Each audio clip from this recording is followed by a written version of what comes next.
is part of history now, the tryst with destiny. ஆனால் spiritual freedom இத்தனை பேருக்கு வந்திருக்கு.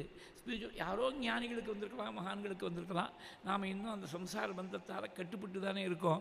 ஸ்பிரிச்சுவல் ஃப்ரீடம் வேணும்னு சொன்னாலும் eternal vigilance is the price that you have got to be pray, you have got to pay. எனக்கு வாட்ஸ்அப்பில் ஒரு அம்மா ஒரு மெசேஜ் அனுப்பிச்சிருந்தா, வாய்ஸ் மெயில் அனுப்பிச்சிருந்தா 2 நாள் முன்னாடி. எங்கேயோ யூடியூப்பில் என்னெல்லாமோ நடந்துருக்கோம், நான் உபன்யாசம் நானே நிறைய சொல்லியிருக்கேன். அது ஏதோ கேட்டுருக்கா போல் இருக்குது. துருவச்சரித்திரத்தில் ஏதோ டவுட் அந்த அம்மாவுக்கு எனக்கு ஒரு மெசேஜ் அனுப்பிச்சிருந்தா. பகவானை நேரடியாக பார்த்துட்டோம். 5 வயசு குழந்தையாக இருக்கிறது பெரிய மகானாக இருந்திருக்கேன், எனக்கு பக்தி போகணும் அப்படிங்கிறதான் கேட்டிருக்கான்.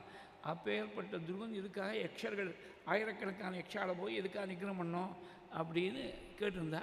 இந்த மாதிரி ஒரு கேள்வி இந்த அம்மா கேட்க போகிறான்னு பாகவதத்தில் வியாசர் நினச்சி போகிறா.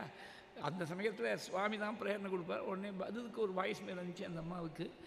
கீதையில் ஒரு ஸ்லோகம் இருக்குது, சக்னோதி இகைபயசோடும் பிராக்ஷரீர விமோக்ஷனாது காமக்ரோதோத்பவம் வேகம் சயுக்த சுகீனர்ஹா.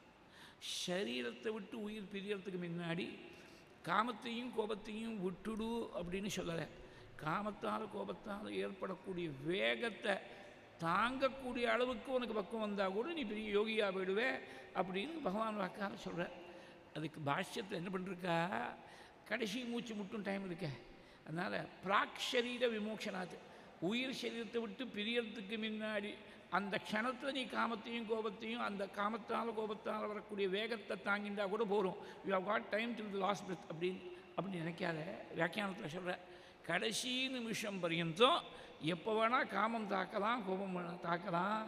அதனால் நீ ஏதோ சின்ன வயசில் ஏதோ தபஸ் பண்ணிவிட்டே, சாதனை பண்ணிவிட்டே, ஜபத்தை பண்ணிவிட்டே, பூஜையை பண்ணிவிட்டே, அதனால் காமம் கிட்டக்க வராது, கோபம் கிட்டக்க வராதுன்னு நினச்சி டோன்ட் வெட் காம்ப்ளசன்ட்னு அர்த்தம்.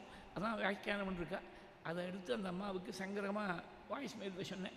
துருவனை போல ஒரு மகாத்மாவுக்கே கோபம் வந்து அந்த யக்ஷர்களை எல்லாம் வதம் பண்ணப்புறம் ஸ்வயம்பூ இன்டர்வியூன் பண்ணி நீ ஒருத்தர் பண்ண குற்றத்துக்காக வம்சத்தையே அழிக்கப்படாது அப்படின்னு சொல்லி அப்புறம் சாந்தமாயிட்டேன். சம்ஸ்காரம் நல்லா இருக்கிறதுனால தாத்தா சொன்ன உடனே கேட்டுவிட்டார்.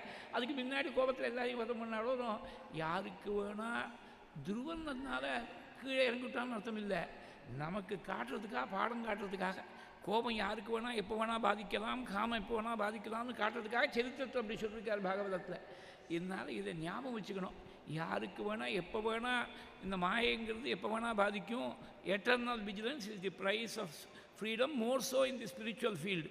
அதை காட்டுறதுக்காக தான் தூங்கி போயிடாதே, ஏமாந்து போயிடாதே. இது